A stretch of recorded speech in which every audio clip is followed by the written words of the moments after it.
আমরা শুধু পুলিশ বলছেন কেন, এখানে তো আমাদের পুলিশও অনেক লোকই মারা গিয়েছে। আইন অনুযায়ী প্রত্যেকটা জিনিসের যা হবে সেটাই হবে। রাজশাহীর প্রতি আমাদের একটু স্পেশাল নজরই আছে বলতে হবে। তো রাজশাহীর মানুষ শান্তিপ্রিয় মানুষ, এখানে ওই ধরনের যে খারাপ কাজে লিপ্ত হওয়া বা অপরাধের সংখ্যা অনেক কম, আমি যতটা জানি, আগে থেকে আমার একটু জানা ছিল। তবে ইদানিং আমাদের বেকারত্বের কারণে হোক, আমাদের যুব সমাজ শিক্ষিত বেকার প্রচুর সারা বাংলাদেশে, তাদের কর্মের সংস্থান সৃষ্টি করা দরকার। বিগত 17 বছরে আপনারা জানেন ব্যাংক থেকে টাকা চলে গেছে, আমাদের ব্যাংকগুলা খুব খারাপ অবস্থা, বাংলাদেশ ব্যাংক থেকে টাকা চলে গেছে, শেয়ার মার্কেট থেকে টাকা চলে গেছে, যার কারণে মানুষের অর্থনৈতিক কর্মকাণ্ড স্থগিত। এইটার অর্থনৈতিক কর্মকাণ্ড আরও পুরোদমে চালু করতে হলে, বিনিয়োগ আসতে হলে 1 নম্বর সরকারের এজেন্ডা হচ্ছে আইন শৃঙ্খলা রক্ষা করা। এই আইন শৃঙ্খলা রক্ষার জন্য মূল ভূমিকা পালন করে পুলিশ, তার সাথে আপনারা জানেন সেনাবাহিনীও আছে, বিডিআর আছে সীমান্তে, তারপরে অন্য অন্য বাহিনী আমাদেরকে সহযোগিতা করে আইন শৃঙ্খলা রক্ষায়। তো মূল দায়িত্বটা আমাদের পুলিশেরই। তো আপনারা জানেন যে জুলাই বিপ্লবের পরে পুলিশের যে একটা মনোবল, সেটা শূন্যের কোঠায় ছিল, জনগণ থেকে আমাদের পুলিশ বিচ্ছিন্ন ছিল। এটা ছিল গুটি কয়েক লোকের ভুল সিদ্ধান্তের কারণে বা নেতৃত্বের কারণে। আমাদের পুলিশের আইনের সুরক্ষা দেওয়া, জনগণের মূল কাজ হচ্ছে আইনের সুরক্ষা দেওয়া জনগণকে, পুলিশের মূল কাজ। শিয়া বাটার ও ভিটামিনে সমৃদ্ধ লিলি বিউটি সোপ, তারুণ্যময় উজ্জ্বল ত্বকের জন্য। তো সেইটা থেকে আমরা কিছুটা বিচ্ছিন্ন হয়ে গেছিলাম। তো সেটাকে রিগেইন করার জন্য আমাদের বর্তমান পুলিশ বাহিনী, বর্তমান গণতান্ত্রিক সরকারের নেতৃত্বে সঠিক এবং সুন্দরভাবে যাতে জনগণের সাথে সে আস্থা অর্জন করতে পারে, আইন শৃঙ্খলা উন্নয়নে গুরুত্বপূর্ণ ভূমিকা পালন করতে পারে, সেটা অলরেডি আপনারা দেখেছেন যে আমাদের যে একটা নির্বাচন, আমাদের বলা হতো যে পুলিশ বা আমাদের দেশের আইন শৃঙ্খলা বাহিনী এই নির্বাচন সুষ্ঠু সুন্দরভাবে করতে পারবে না, কিন্তু আপনারা দেখেছেন বাংলাদেশের ইতিহাসে সবথেকে সুন্দর, সুষ্ঠু, গ্রহণযোগ্য, বিশ্বাসযোগ্য একটি নির্বাচন আমাদের আইন শৃঙ্খলা বাহিনী জনগণকে উপহার দিতে সক্ষম হয়েছে এবং একটি গণতান্ত্রিক সুষ্ঠু সুন্দর সমাজ প্রতিষ্ঠা হয়েছে। এখন আপনারা দেখেছেন এই বেকারত্বের কারণে হোক, যে কোনো আন্তর্জাতিক জানেন যে বিভিন্ন দেশে মাদকের ছড়াছড়ি, ড্রাগস, এই নার্কোমানি দিয়ে বিভিন্ন অপরাধজনক কার্যক্রম তৈরি হয় সমাজে, এটার একটা খারাপ দিক চলে আসে। তো সেটা বন্ধ করার জন্য মাদকের বিরুদ্ধে আমাদের জিরো টলারেন্স, কোনো ধরনের উগ্রতা, উগ্রবাদ, সন্ত্রাস এগুলো সমাজে যাতে না থাকে, একটি সুষ্ঠু সুন্দর বাংলাদেশ গঠনের জন্য আপনারা হচ্ছে সমাজের দর্পণ।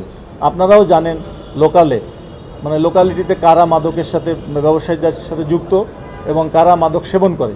দেখেন পুরা ইয়াং জেনারেশন নষ্ট হয়ে যাচ্ছে মাদকের প্রভাবে, তারা খুন খারাপি, ছিনতাই, কিশোর গ্যাং, বিভিন্ন রকম অপরাধের সাথে লিপ্ত হচ্ছে। সুতরাং সরকারের 1 নম্বর এজেন্ডা হচ্ছে মাদক নির্মূল করা, মাদকের বিরুদ্ধে আমাদের জিরো টলারেন্স।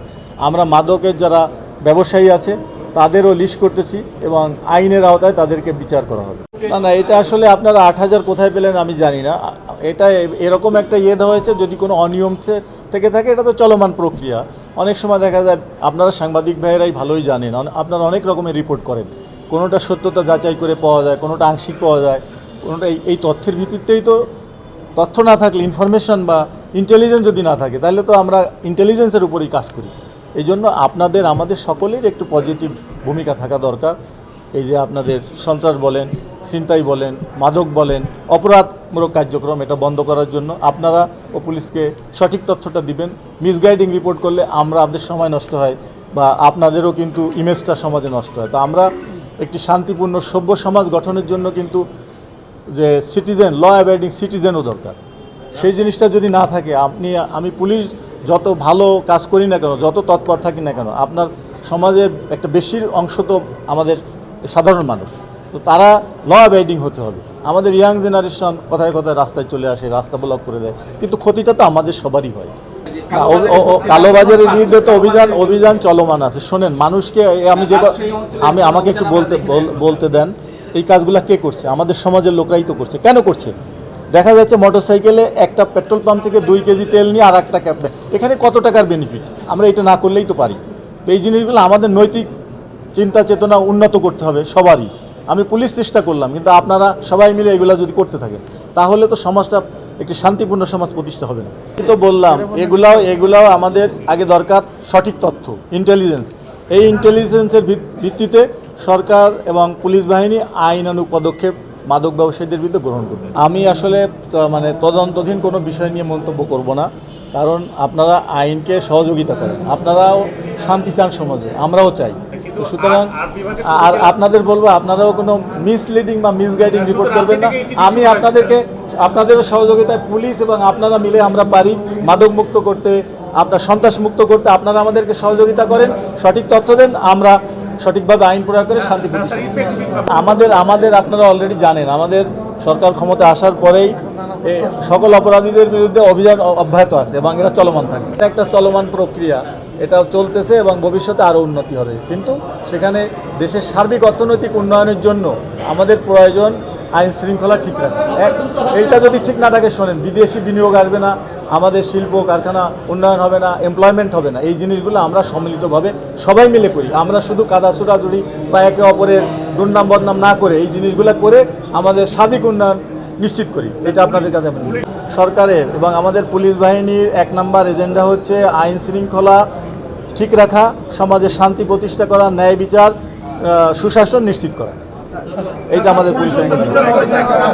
না, আমরা শুধু পুলিশ বলছেন কেন, এখানে তো আমাদের পুলিশ সহ অনেক লোকই মারা গিয়েছে। আইন অনুযায়ী প্রত্যেকটা জিনিসের যা হবার সেটাই হবে, এর বাইরে আমার আর কোনো বক্তব্য নেই।